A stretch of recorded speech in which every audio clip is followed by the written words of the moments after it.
Hey everyone, this is Mr. DeLeon 9999, and I'm going to be doing a review on my Mosin nagant sniper rifle. I picked this bad boy up just last night,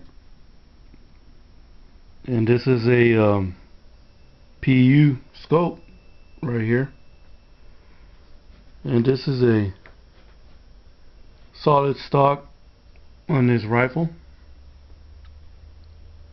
As you can see, we got all the goodies that come along with the rifle. So let's go ahead and get started on this bayonet here. Unlike the bayonet on my other Mosin nagant, this one goes on this rifle quite well. You don't have a hard time putting it on or taking it off. So I was very fortunate in that. Of course, right here we have the cleaning kit that comes along with the rifle. We got the combination tool and everything else that comes along with it. We have the oil bottle, which is caked in cosmoline right now.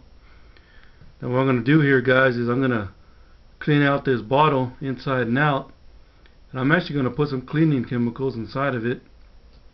Of course, there's two chambers in this, so one for the lubricant and the other one for the cleaning solution. So I'm going to try it out, guys. I'm going to see if it leaks out, and if it doesn't leak out, well, then I'm going to use it for the range.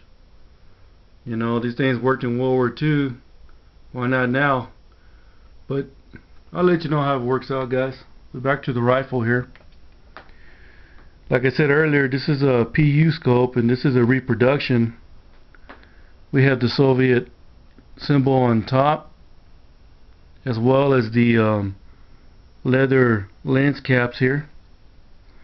Now, if you notice, the bolt goes straight down here instead of straight out like the regular Mosin nagants. And the reason for that is so that it clears the scope as you cycle the action here. Now, this is a 7.62 by 54R, but you cannot use a stripper clip on this weapon due to the fact that you have a scope on it.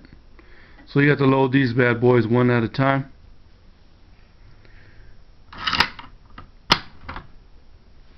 As I said earlier, it's a solid stock. It's in pretty good shape, except for these scratches here that are an eyesore for myself. So I'm going to go ahead and refinish this stock.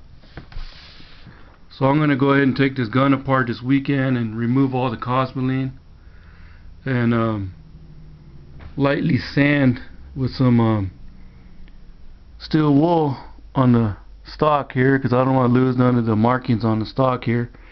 I'm going to go ahead and give it a min wax Sedona red finish, followed with some tung oil. So I'll be doing a review of the rifle once everything's cured and put back together. I want to point out that the barrel on this rifle is excellent, and this is a numbers matching rifle here. This rifle is made in 1942 here, and that all the numbers on the buttstock plate, bolt, receiver, internal magazine all match up.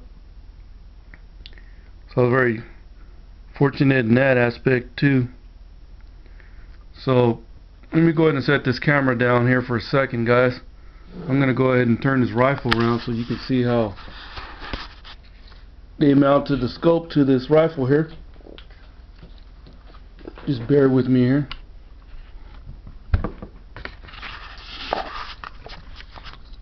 Okay, YouTube, let me set this rifle down here. As you see here, there's a large screw placed right here, and when you remove the screw, it releases the tension which holds the scope to the mount. So what I'm going to do is go ahead and release that screw, but you do not have to remove the screw all the way, guys, to remove the scope. Just enough where it lets go of the bite. There's the scope here. As you can see, we got the scope here. Again, we got the Russian marking on top, 9130, the serial number. We have the knobs for windage and elevation. and of course the number of the gun sketched into the mount. We have the mountain right here, which is, it's got 4 large screws which are screwed into the receiver over here.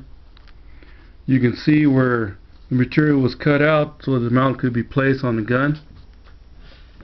Now besides this large screw here, there's a smaller screw here in the bottom which tightens up on the scope mount. That way when you fire it you don't lose your zero. But of course I am missing the one on top, so I'm gonna have to go to my local gunsmith, have him fabricate me one, so when I fire this weapon I don't have to worry about the scope moving around on me. Of course the stock on this side looks pretty good. Looks better on this side than it does on the other. But these scopes here, guys, they don't have the crosshairs as we do here in the States. So I'm going to show you what I'm talking about once I get this lens cap off.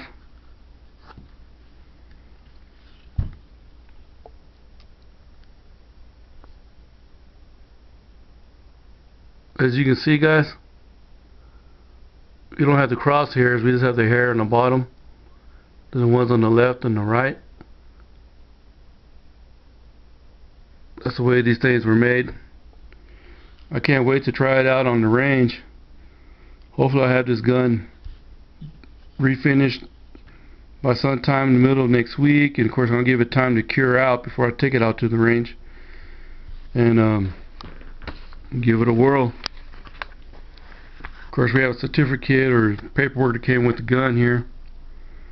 It's got the date of being made for the scope with the stamp of quality stating that the scope is ready to be used in the field.